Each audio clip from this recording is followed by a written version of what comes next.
Facebook sell-off after earnings was a panic sell. The metaverse is the future. I was hoping you would share your thoughts on Facebook. Yeah, so I'm actually going to be doing a headquarter tour of Facebook for my MBA students very, very soon. I'm meeting with a bunch of executives there as well. And we're starting to do a speaker series now in my MBA program. And so I'm still going to tell you my opinion. Okay, I'm unbiased. I'll never be sponsored by anybody. So Facebook knows they're going to get broken up, and so does Google.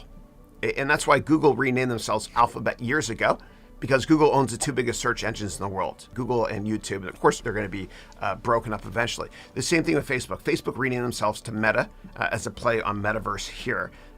It's a great PR move as well by them to disassociate themselves with the name Facebook. It's kind of like what Philip Morris did, the cigarette company. They renamed themselves Altria years ago in order to change brand perception. Yeah, but Facebook is a force to be reckoned with. This is a staggering statistic, but everybody, 40% of people on this planet use at least one Facebook app every single week, or month, I should say. I have to use Facebook as well when it comes to advertising because it's just so darn good for a return on investment. Yeah. But there are some social implications about the platform that I'm just not a fan of. And what Facebook has done is they have sponsored stories, as we know. And basically, Facebook knows if you're a Democrat or a Republican or a progressive or conservative, etc. And what they do is they serve up ads to you that make you more of a Democrat or more of a Republican. And so it's led to the bifurcation of Western society.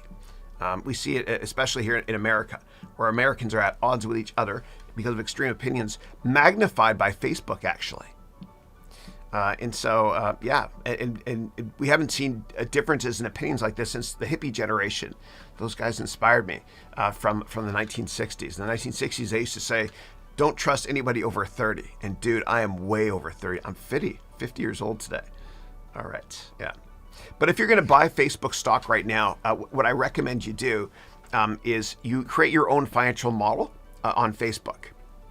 And then you value the company, not based on earnings next year, okay?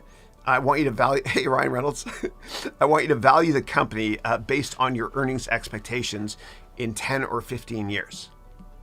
Because that 17 times PE might actually end up being a lot higher or a lot lower based on your future earnings estimates. And I teach you exactly how to do this in a lot of detail in my MBA program, which you can check out on my website.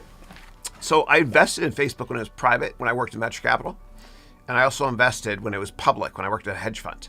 I went long and short Facebook many, many times. Yeah. So, but the bottom line is in my MBA program, which is going to be virtual soon, as you can see here. It'll look better than this eventually, I promise you.